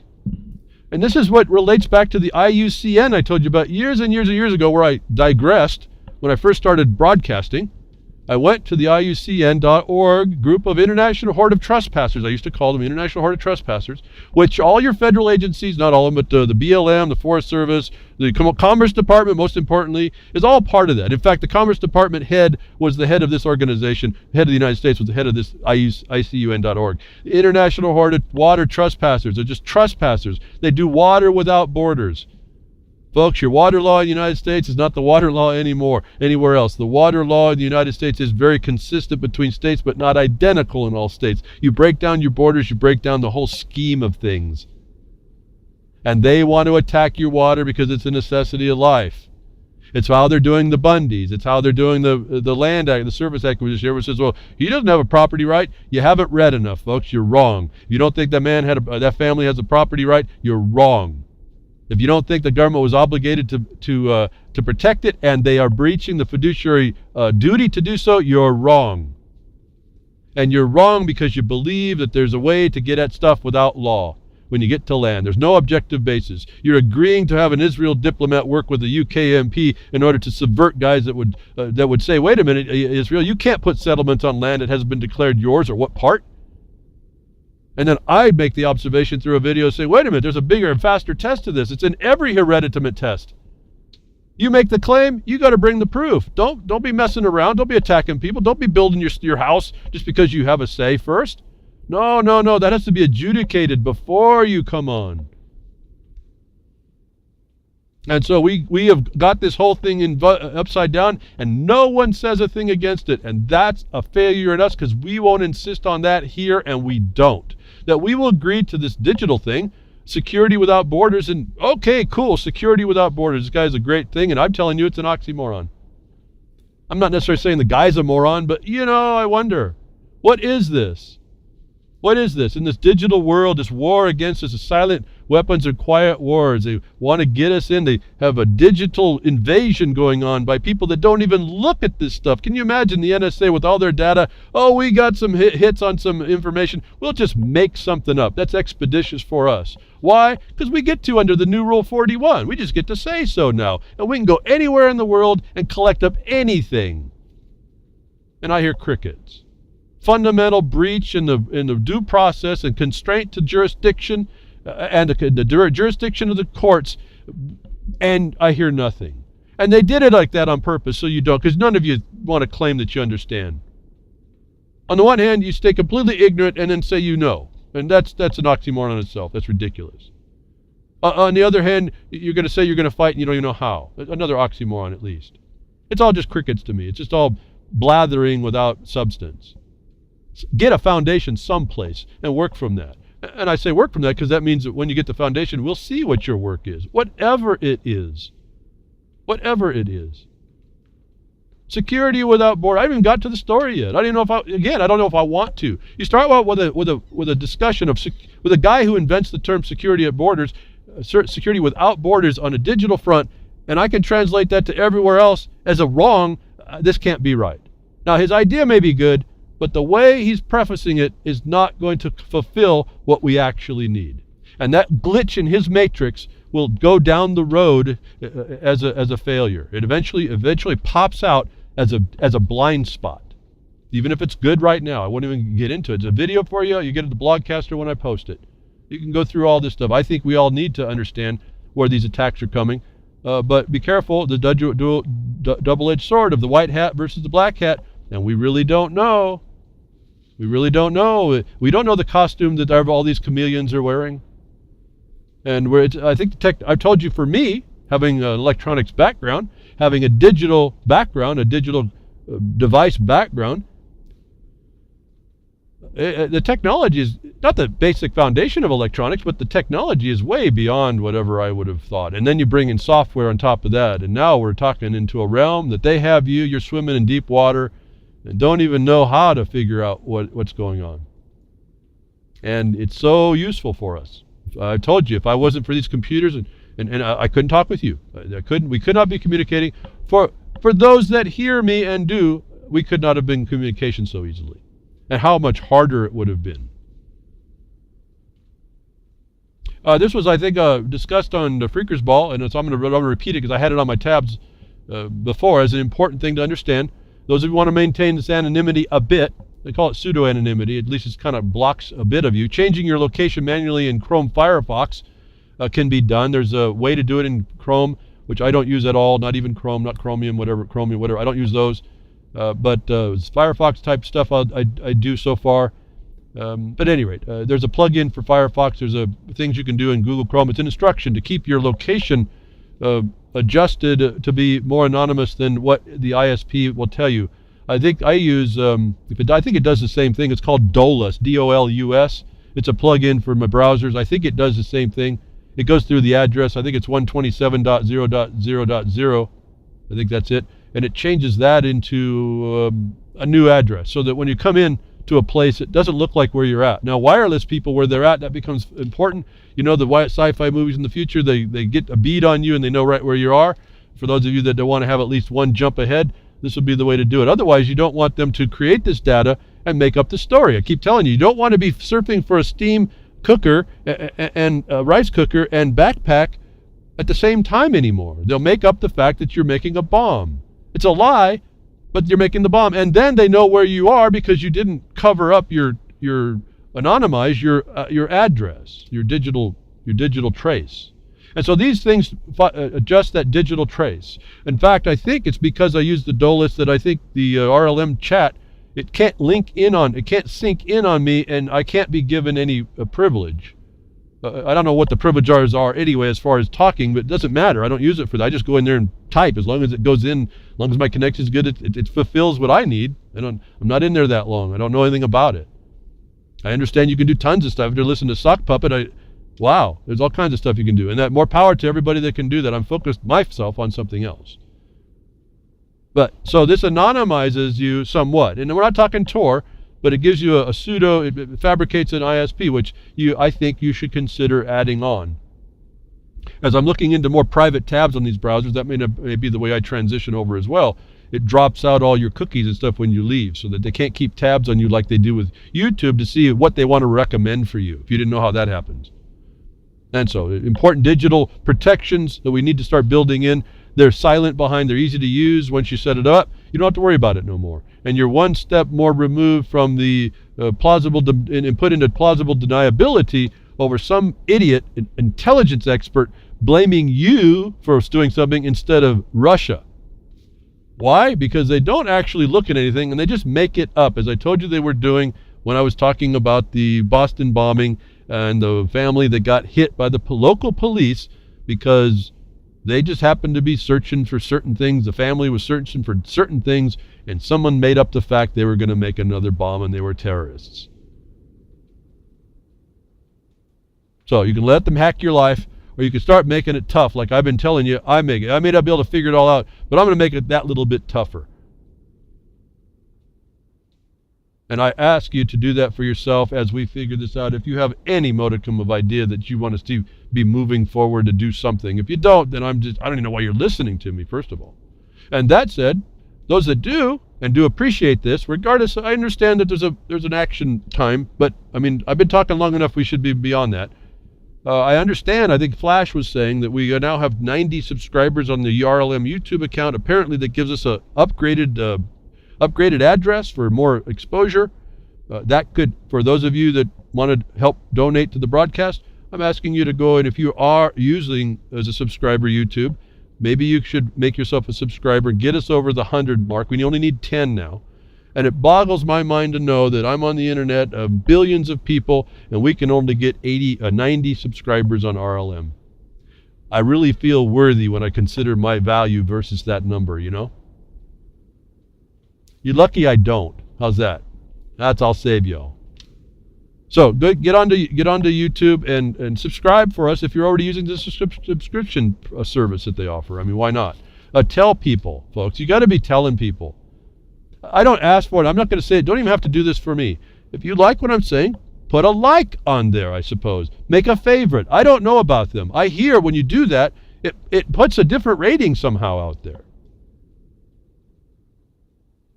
You can at least do that on every broadcast. Go and click acceptance of the validity of the broadcast, of the subscription, the RLM place that hosts it all. You can at least do that. I see none of that going. Why I have to say that is kind of intrigued to me as well. I appreciate the listeners and I appreciate the response. We have to get together and promote ourselves. For as much as I don't, and as much as I don't have really the mind or the time to go and look for all that, I get guidance from other people that do. Like Vince, he's picking up how easily this is to do, and he instructs me sometimes on, okay, what do you need? I said, well, what's going on there? He tells me, because it's something he has to figure out to do so that we can try and get some more content up better. So I learned from him. As I say, we're always learning something.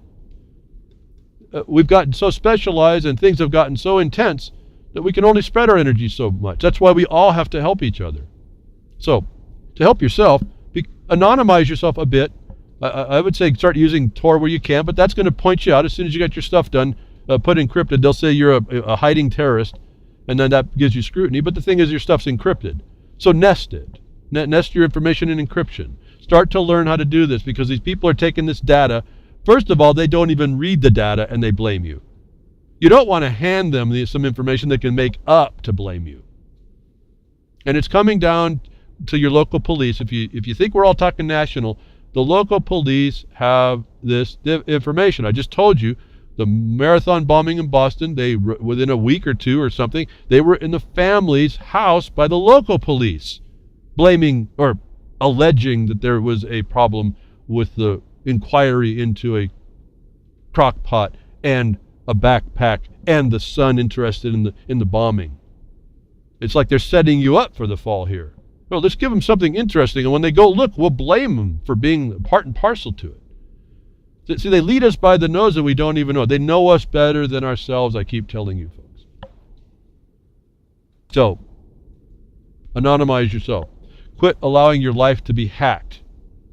Another way they're hacking our lives, and real detrimental, in such a way that they're doing this, and it's a crime. It's all a war crime. These are all war crimes. I just can't get beyond that. 13-year-old boy had his life hacked, permanently disabled from chickenpox vaccine, wins his case in vaccine court.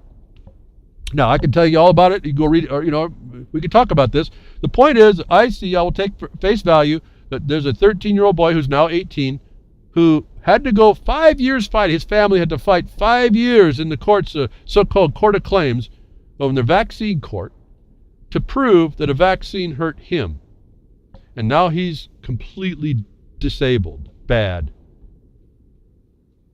That this is an admission that these vaccines, for this boy at least, were no good, and I suggest, because they can do this level of harm, you really need to be at your peak understanding of what's going on. As I say, read the product insert. That's the fact and evidence you need to know whether or not it's going to be harmful, and if it's not, ask why, and whether or not that doctor is going to take private liability for the harm that vaccine does cause, being it's so safe. His case here proves admission that the vaccine for this one was harmful. Now, the internal story here is you have to be aware if you choose to vaccine. And I've told you the reports are that we get these vaccines too many, too soon, and too young. that if you look and get only the ones you need and make sure they're not the ones that are the adulterated ones, there's a probability that there is a way to take this on if you believe you have to. If you don't believe you can get it out in the wild and have your body sensitized that way, which now they're going to. They're going around. They now inoculate by injection everybody that they're going to get it, and those that are getting injections of vaccines go sneeze on your little ones that aren't, and they catch it. That should have been we've reported all this. Anyway, getting to this point. The point about this was this kid got 2 injections of the same thing that he shouldn't have. So what we're looking at here, the takeaway is you have to be integrated if you choose to do the vaccines, that they do the vaccination scheduling correct. They're even immune, apparently, from their mistreatment giving vaccines when it went to the vaccine court. So the doctors and nurses can harm you. That you have to be aware of. That's all I want to. I don't want to make these decisions for you. I just want you to be aware. They gave 2 shots of the same thing together too quick, and they believe that, I think this is what they say, caused this problem. This now again pushes the fact, the proposition that too many too soon in a body that's not ready or not able can harm it detrimentally, completely. So we have these treatments that are given by pharma. You know, I'm not real a fan of all this. You also know I'm a bit of an herbalist. I used to do a whole lot more. I don't do so much now, but I still use the tools that nature gives me as best I can instead of going to other things. And yet, if it wasn't for pharmacy, antibiotics, I wouldn't be here today. 1990, I had something that killed people in 4 days. I survived 2.5 weeks and was still able to get to this hospital. They couldn't figure it out because I was supposed to be dead, and it took antibiotics to stop something that nothing else could stop. So in looking at the totality of things, Western medicine that way saved my life. So I'm not completely, everything has its place. Since then, I've never had a problem that way. Nothing. Okay, I'm pretty good. I'm doing pretty good. But I stay away from a lot of things. I really have a pretty basic situation going with nutrition and what I resolve for my problems. This is all from me speaking. I'm just conveying an experiential thing that I can go out in the woods and I can find certain things if I need to. And I'm trying to research the time I have. I try to find new things every year to find out what's out in nature to help us. What's the alternatives out there to a vaccine, no less, that cripples your little one? Because of even the first one didn't do it. It was the second one they did. Malfeasance of the fiduciary, of the doctor and the nurse to care, was actually seemingly the problem there. That I came across a video, another natural resolve, and we were talking a little bit about it in the RLM chat last night when I came in. I was doing my setup on my broadcast. I want you to, again, I'm not into the marijuana thing. I've told you I'm a little bit way concerned about the legalization of it and the trap that all is. But it's a plant, and so I'm always into looking for things that help people. These plants and these things they do won't help all people, so you have to be, everybody specific. Everyone has to make their decisions and do the tests and look. But there's a gentleman who came up with an idea about cannabis. I think it's the CBNs. I hope I get that organization right. A CBN oil that would help because CBN oil addresses neurological conditions.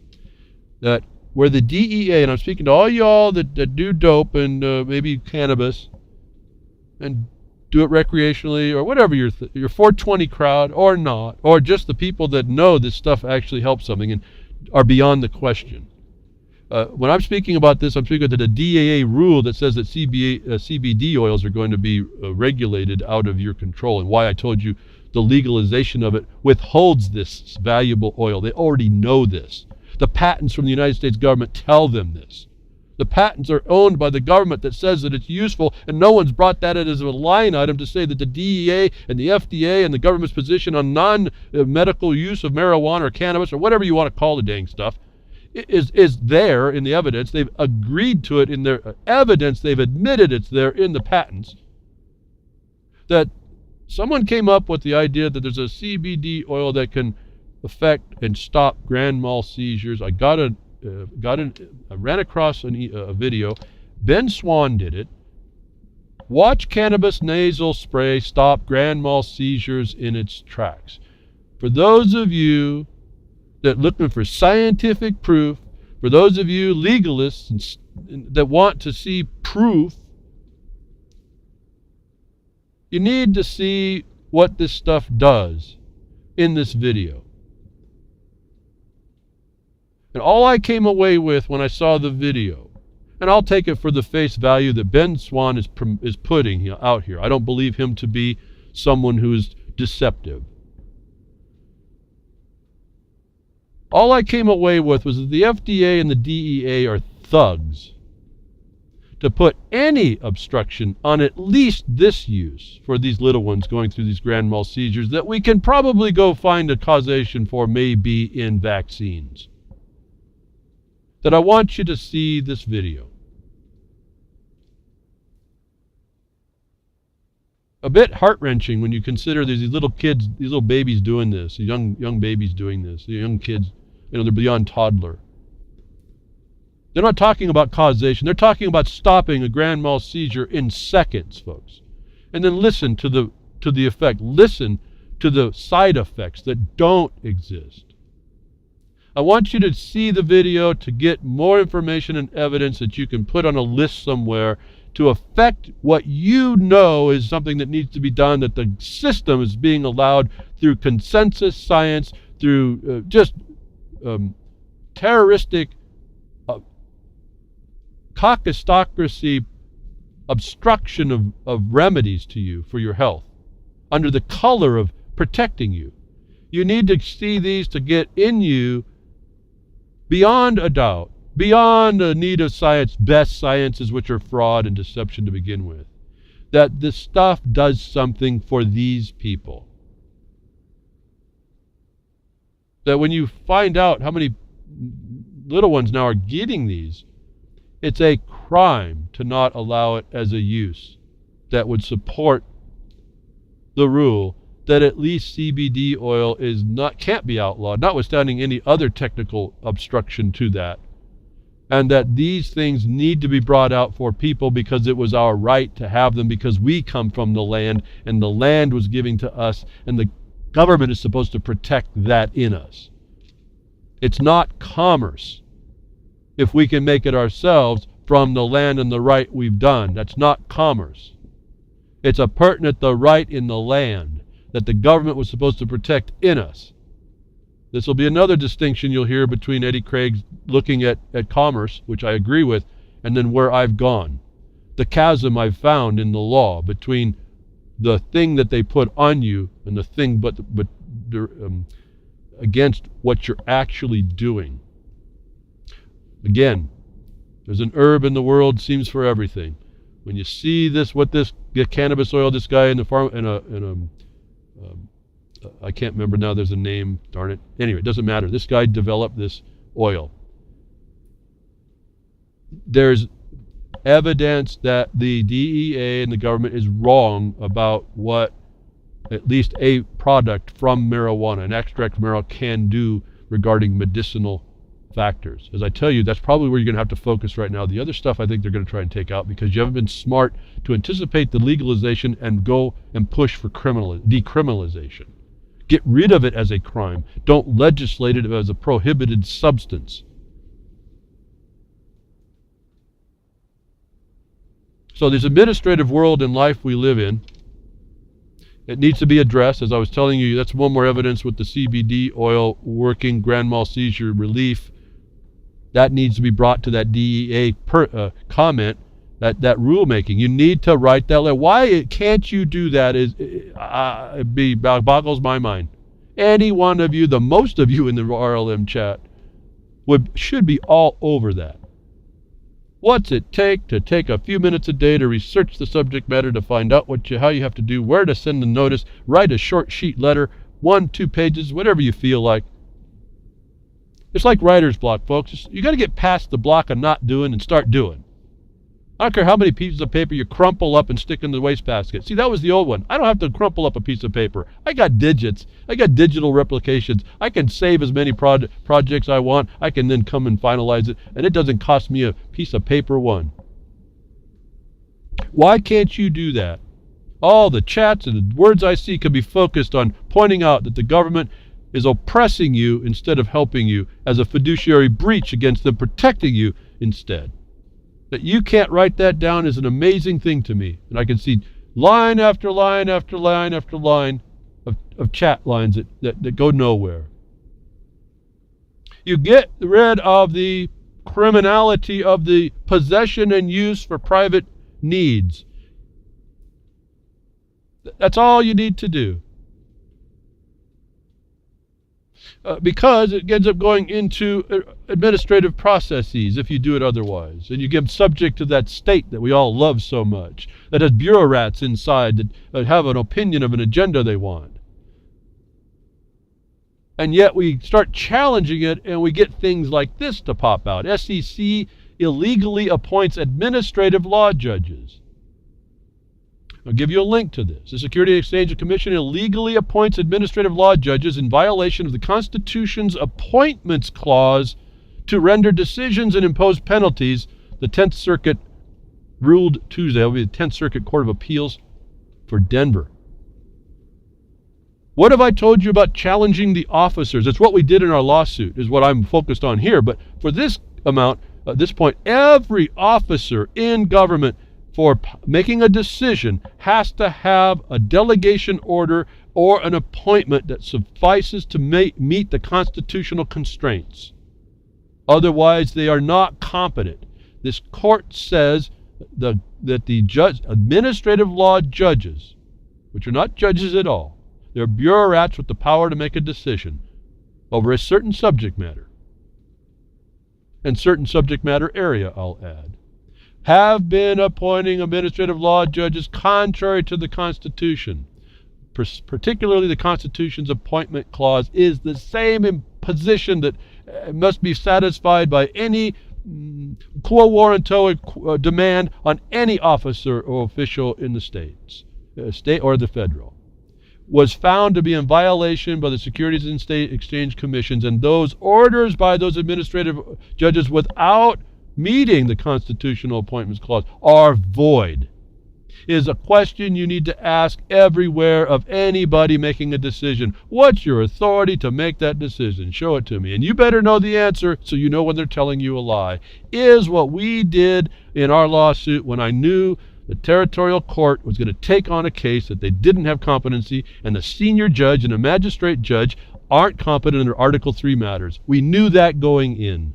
Is the same argument that was challenged for the SEC, someone defending himself against an allegation of the Securities and Exchange Commission and said, your administrative law judge is making decisions, they are not in proper appointment, and therefore their rules and decisions are invalid, is something you need to read for here. And I want you to find out, read very carefully, it's not that the SEC doesn't have the right to appoint, it's that when they did the appointments, they didn't do it pursuant to the Constitution.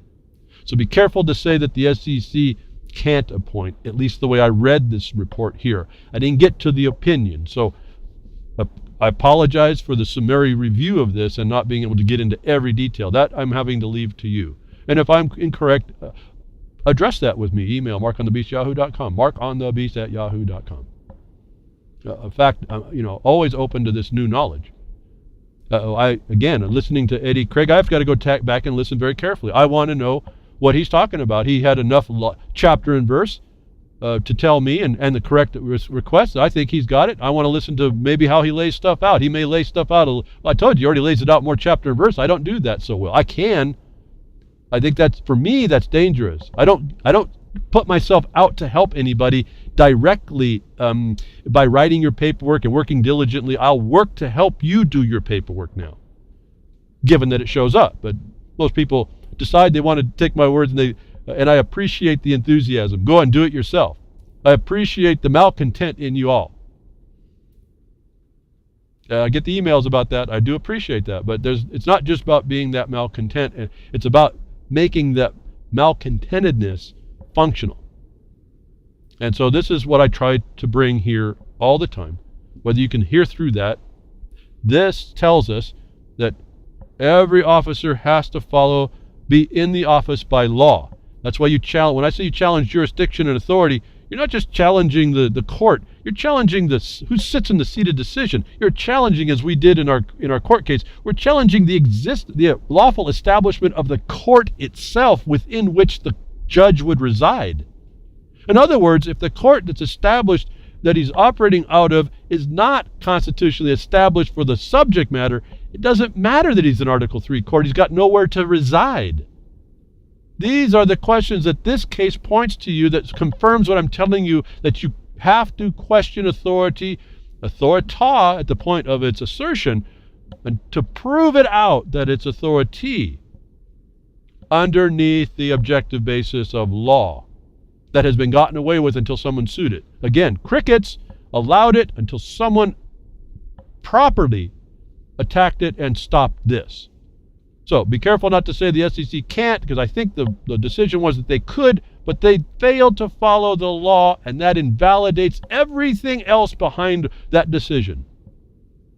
Everything else. You got it. I mean, to me, that excites me to see how simply you can destroy the edifice of power, the facade. And that's exactly what they know to protect against and keep you from doing, and which is why you have to redouble, triple your efforts to expose that. Why we did a quo warranto. I knew that was going to happen as soon as we put the case in. I'd seen it before. We had the quo warrantos, I think, quicker. We had the quo warrantos filed before they sent us the notice that they were going to transfer the case. Okay, when I'm talking battlefield, you're not wasting around. You understand the game, you know what your mission is, and you accomplish it. Okay, so there's some study behind this. There's a little bit of a work, but it's worth it. It's worth it because now you can start calling these people out and be part of the malcontents that are the menagerie of malcontents that are making it work and making it right, because that's what we are duty bound to do. One more quick thing. The two major credit card reporting agencies have been lying to consumers. For all you all that go and use the system, TransUnion and Equifax have deceived Americans about the reports they provided and the fees they charged. I want you to see this. I think Gary L. put this out. My view on this was, okay, so what was this covering up where they're actually working underneath the skin as front companies for the banks to improperly give you these reports? Not just how they did it, but the one that they're covering up. And I'm assured, although I hope I didn't spring the gun here for you, Gary. I guess he said he's working on a documentary that might very well be boring down on this very, very point. So maybe cool things to come from Gary L. On a documentary. But you've been lied to in your credit agency, which means that your whole credit life, your whole digital life is subject to these liars, folks. These plunderers have got you left and right, and you're standing flat-footed to it all and not setting up an independent collateral monetary system for yourself that we can do weight and measure in, that we're told the Constitution protects. No, you're operating and allowing them to operate like the SEC, allowing administrative law judges that don't have power until they're stopped. You have to stop this. That's the bottom line. I don't know what else to say. I wish it could be a lot easier, but it's not. Thank you for tuning in today. I hope today I said something to inspire you to do something properly. Thank you, Grimner, for all you do and help, and the website, reallibertymedia.com, and with you and over there with Bo Diddy on freedomsnetwork.com, and Grammy Mary for the donations to Spreaker. Appreciate all of that. For more things, folks, we got lots of places to hear the voices of lots of people, and now Rob works with Smoke and Mirrors and the UCY.TV website. Jules, thank you again for simulcasting and the pastcasts and prodcasts that are done on UCY, and the YouTube over there. You might be subscribed over there as well as subscribing to the RLM YouTube account to gain us a higher exposure, I think is what the point is, in the interwebs here to get the word out. I think that's not too much to ask. And terrestrial broadcasters, I always appreciate knowing that you're out there pumping out the information to those that have radios. They may be the only ones that can hear this after a while. So Thank you very much, folks. I'll be here next week. Tech diffs are nature willing.